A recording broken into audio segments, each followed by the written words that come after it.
The New Provincialism by Tate. 1. A note written around a subject needs a formidable title to remind the writer where he is going and to make the elusive subject a little clearer to the reader. I confess to feelings of peculiar inadequacy on this occasion. It reminds me of a similar occasion 10 years ago when I was writing an essay for the 10th anniversary number of the Virginia Quarterly Review. That essay, as I recall it, I have not been able to bring myself to reread it as I begin to write. That essay was possibly a little stuffy and a more certain of itself than these notes can be. It was written at the height of the Southern literary Renaissance. That Renaissance is over, or at any rate that period is over, and I write, as we all write, in the time of the greatest war. Will the new literature of the South, or of the United States as a whole, be different from anything that we knew before the war? Will American literature be more alike all over the country, and more like the literature of the world? An affirmative answer to the last question would make our literary nationalists, Mr. Van Wyck Brooks, Mr. Kazin, and Mr. Devoto, look a little old-fashioned, very much as they have actually been all along as the intellectual contemporaries of Buckle and Taine. Their influence is no longer very much felt by anybody who seriously writes, and it is sufficient here merely to state the paradox that not even literary nationalism could abort a genuine national literature when it is ready to appear, when, in fact, we become a nation. But it is more likely that we may become an internation first.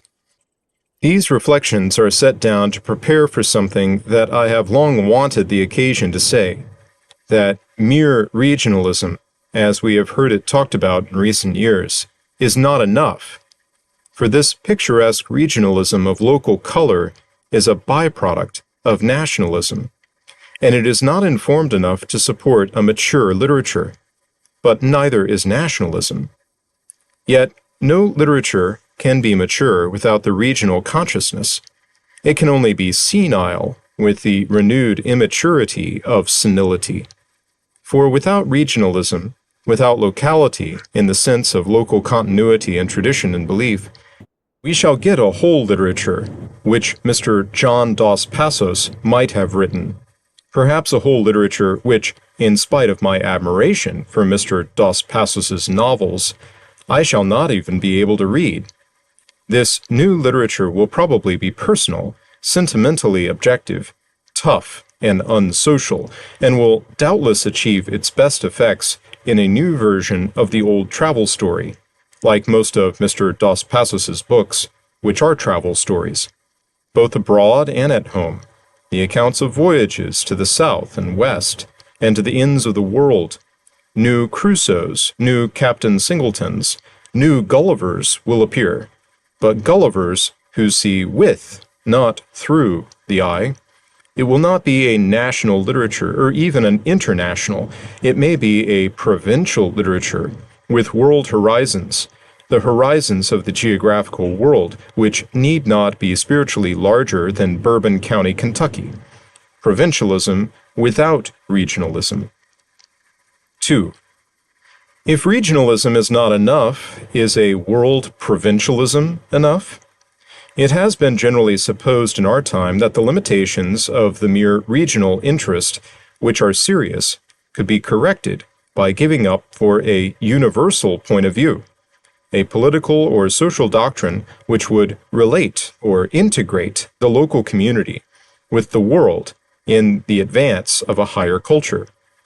What this higher culture is, or might be, nobody was ever quite clear about. It looked political, or at any rate social, and it ranged in imaginative emphasis all the way from the Stalinist party line, upon whose front, in this country, was written the slogan, "Defense of Culture," whose culture? To Mr. Wallace's common man, whom Mr. Wallace seemed willing to let remain common. What it never occurred to anybody to ask was this simple question: What happens if you make the entire world into one vast region? This, it seems to me, is the trouble with our world schemes today. They contemplate a large extension of the political and philosophical limitations of the regional principle. Let's get closer to the Chinese. Know your fellow men, and you will like them better, and cease to hate them. Are these propositions true? I doubt it. Europeans are fighting one another today, not because they didn't know one another. It does not, of course, follow that they are fighting because they did know one another, but that proposition makes as good sense as its contrary. For the real end is not physical communication or parochial neighborliness on a world scale. The real end, as I see it, is what you are communicating after you get the physical means of communication. It is possible for men to face one another and not have anything to say. In that case, it may occur to them, since they cannot establish common understanding, to try to take something away from one another. And they may temporarily establish, as they did a generation ago, certain rules of mutual plunder that look for a time like international cooperation. All this has a bearing on literature today, the literature of the United States and of the South, in the recent past and in the near future. For the logical opposite, or the historic complement, of the isolated community or region is not the world community or world region.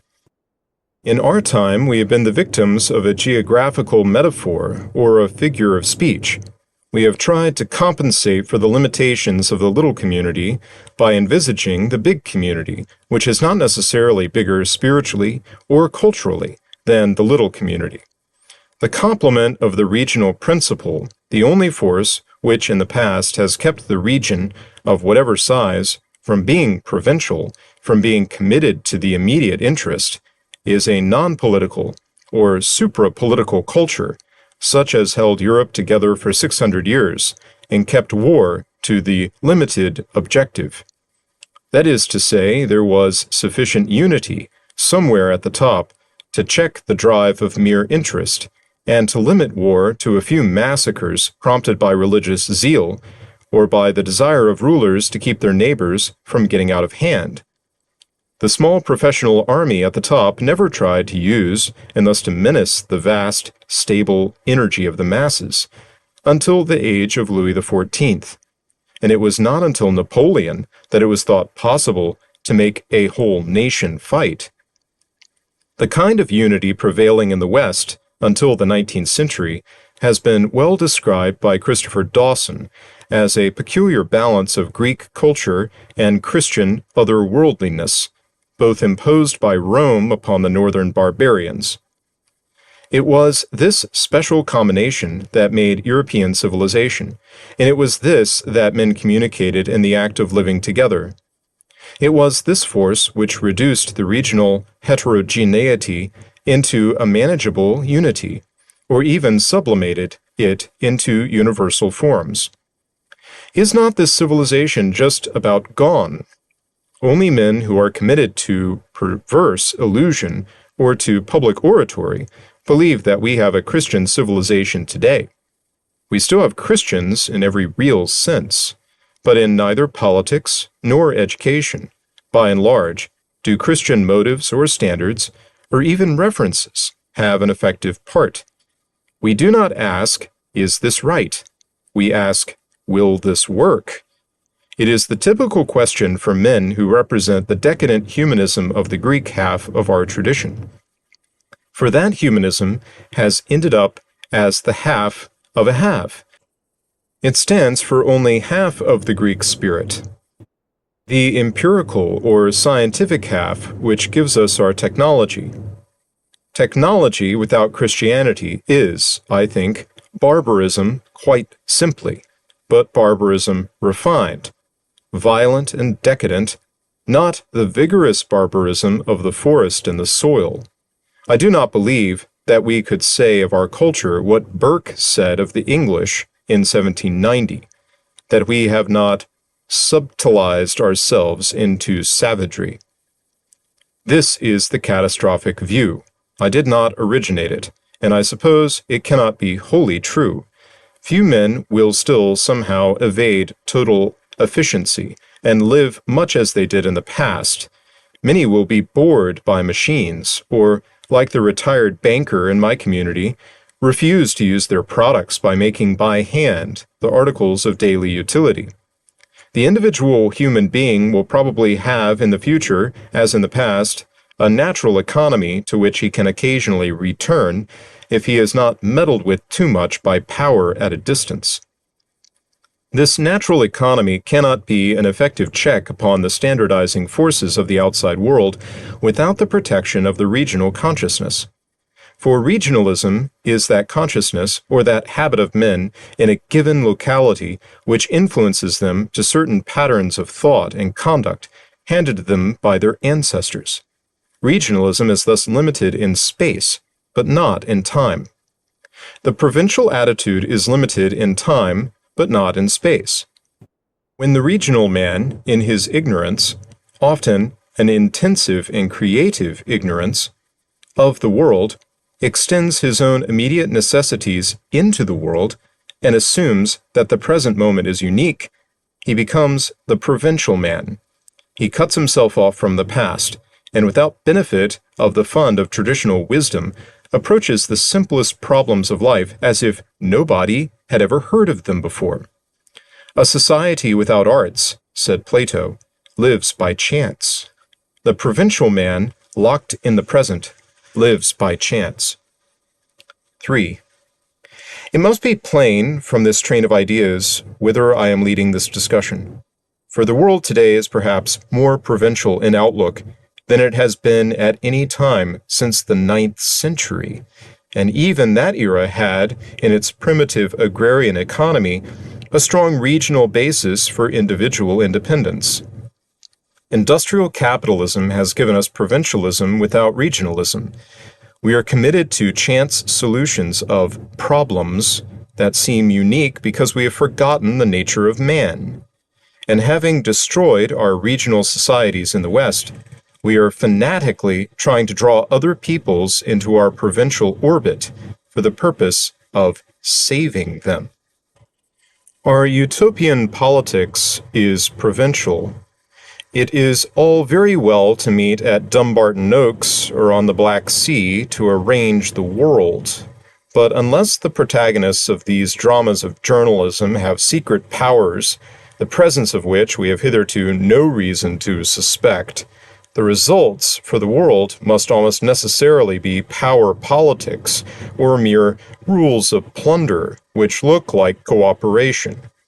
The desired cooperation is for the physical welfare of man, but it is a curious fact. I have not been able to find any history which denies the fact that the physical welfare of man, pursued as an end in itself, has seldom prospered. The 19th century dream of a secular utopia produced Marxian socialism, National Socialism, and the two greatest wars of history. It is perhaps only another sign of our provincialism that we ignore the causation between the dream and the wars, and urge more of the same dream to prevent other wars, which the dream will doubtless have its part in causing.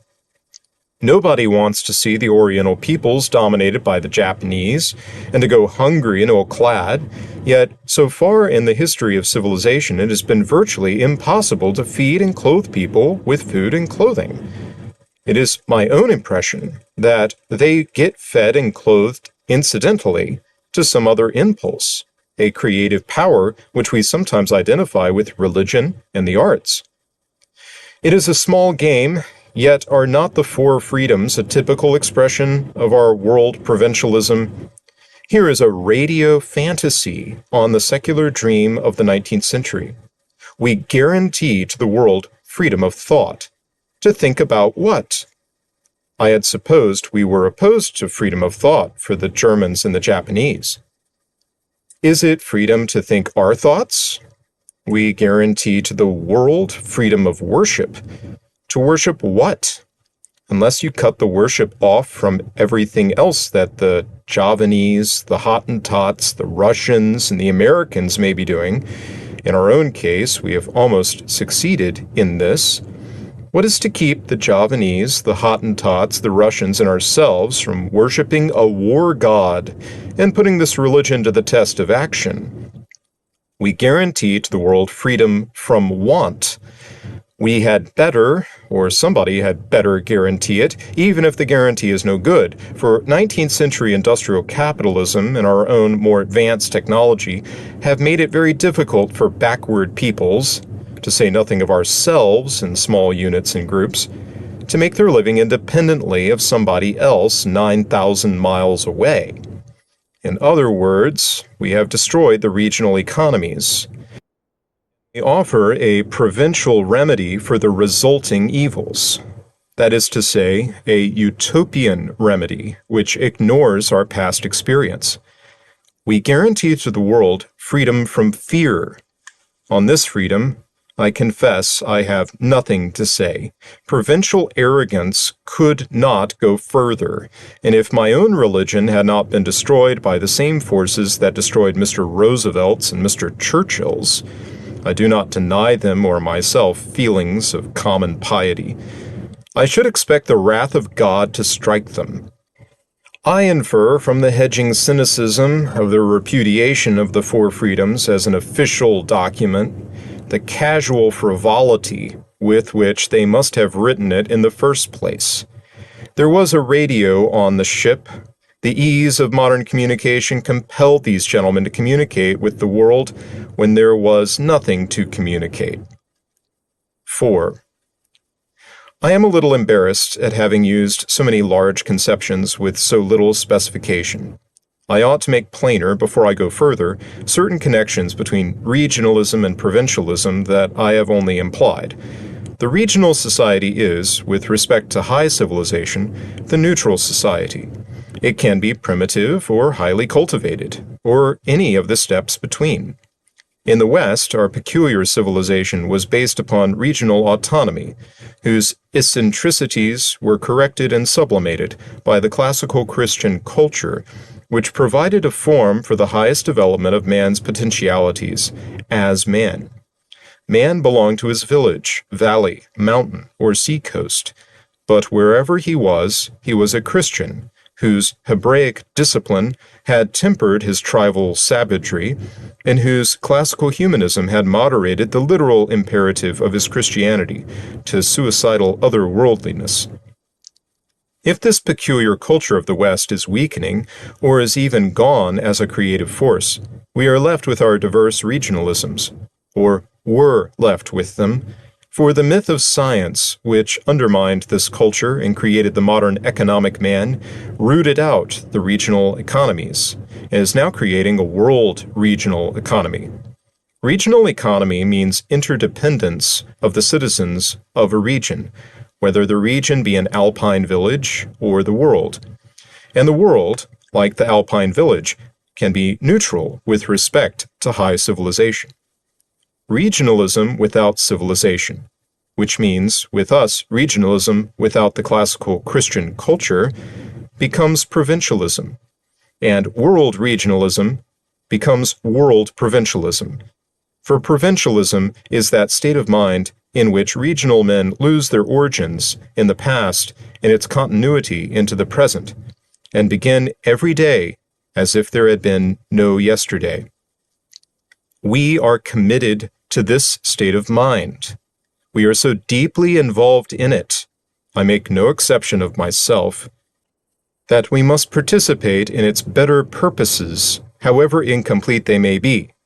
For goodwill, even towards the Four Freedoms, is better than ill will.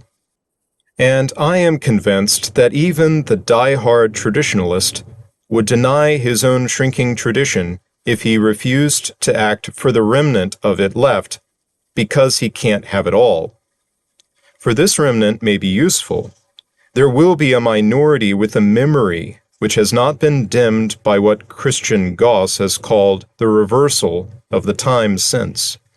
We shall not all derive our standards of human nature and of the good society from an inexperienced future imagined by Mr. H.G. Wells or Mr. Henry Wallace. 5. The brilliant and unexpected resurgence of Southern writing between the two wars is perhaps not of the first importance in the literature of the modern world.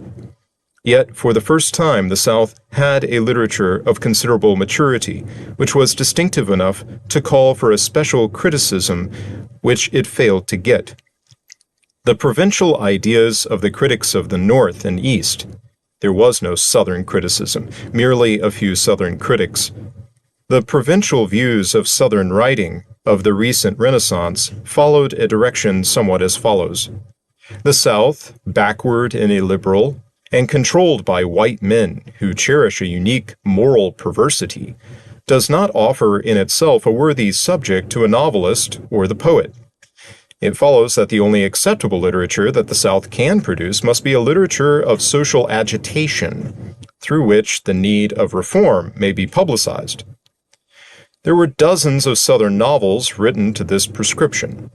I can think of only one Southern novelist of the period who ignored it and who was continuously popular, the late Elizabeth Maddox Roberts. The formula generally imposed two limitations upon the Southern writer. First, he must ignore the historical background of his subject, and second, he must judge the subject strictly in terms of the material welfare of his characters, and of the injustice which keeps them from getting enough of it. My testimony is perhaps not wholly disinterested, yet I am convinced that not one distinguished novel was produced in or about the South from this point of view. The novel that came nearest to real distinction was probably Miss Glasgow's Barren Ground, but even this excellent novel is written outside the subject, with the result that the frustration of her Virginia farmers is not examined as an instance of the decay of rural culture everywhere, but rather as a simple object lesson in the lack of standard American advantages. Miss Glasgow's other and later books pose other problems, chiefly the problem of the consciously liberal writer who draws his knowledge of human nature from a source richer than that of his ideas, and who thus writes somewhat below the level of his historical tradition. But this is not a roster of all the sociological novels about the South from 1918 to the present. If these notes were a parlor game, I should challenge the critics who hailed them in the 20s and 30s to exhibit just one novel of this school, which they would be willing to let compete with the best European writing of the period.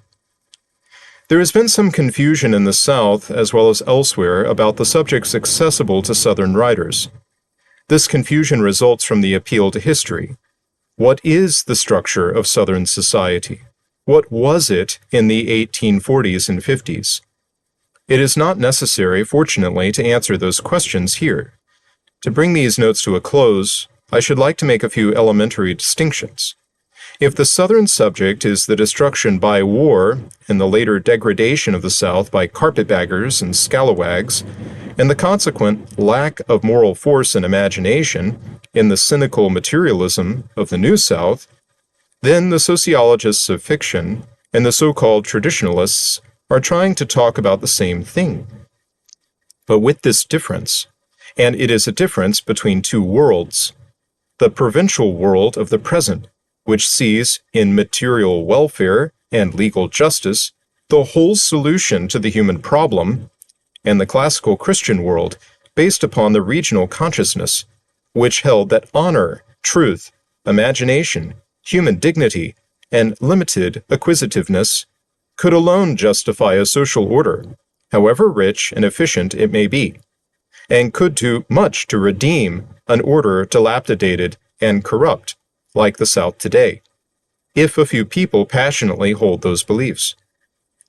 So, in the period of the Southern Renaissance, our writers, poets, as well as novelists may be put into the two broad groups which I have indicated.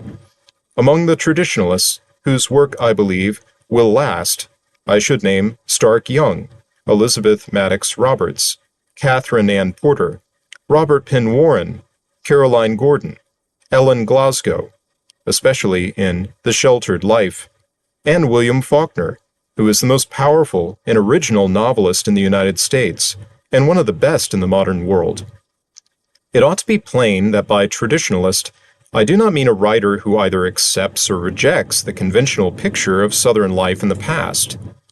By the traditional, as opposed to the provincial writer, I mean the writer who takes the South as he knows it today, or can find out about it in the past, and who sees it as a region with some special characteristics, but otherwise offering, as an imaginative subject, the plight of human beings as it has been and will doubtless continue to be, here and in other parts of the world.